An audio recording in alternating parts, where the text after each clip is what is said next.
Биология зертханасы қандай болу керек? Қараңыздар. Іргесін сразу биология атмосферасы сезіледі. Бұл жақта өсімдіктер, бәр нәрсе жасыл, фонның өзі жасыл. Әртүрлі горшоктағы үлкен және кіші өсімдіктер.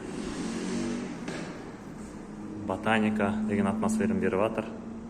Қараңыздар, ағаштар бар, гүлдер, кактустар. Бұл жақта жаңағы әртүрлі биология кітаптары, одан кейін микроскоптар бар, түрлі-түрлі. Қайда қарасан әртүрлі макеттер бар, әртүрлі тақырыптарға. Оларды әшейін тұрмайды, оларды қолдану керек. Қолданылатын макеттерді қалдыру керек, қалғандардың бәрін алып тастау керек. Мына жақта даже аквариум бар. Қараңыздар. Айтқан кезде тек қана сабақ үйретпейміз. Балаларға шынайы биология, анатомия, ботаника, зоология не екенін көрсетеміз. Көп түсіндірмейміз. Әртүрлі лабораториялық жұмыс жасаймыз.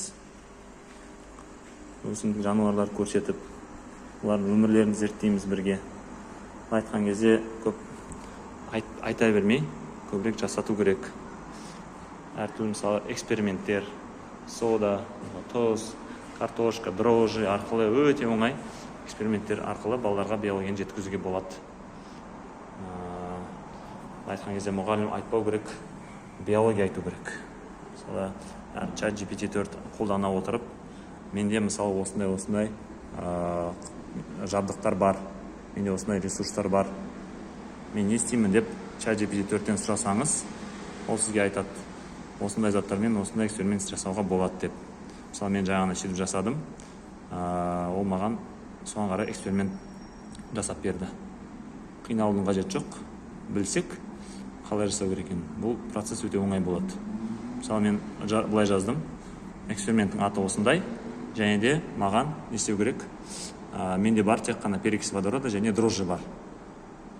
Осыған қарай қандай эксперимент істеуге болады деп сұрадым, маған дайындап берді. Қазақша да өте жақсы жұмыс жасайды. ChatGPT-4 алсаңыздар, жаңа сабақ беру өте оңай, зертханалық жұмыс жасау өте оңай процесске айналатын болады.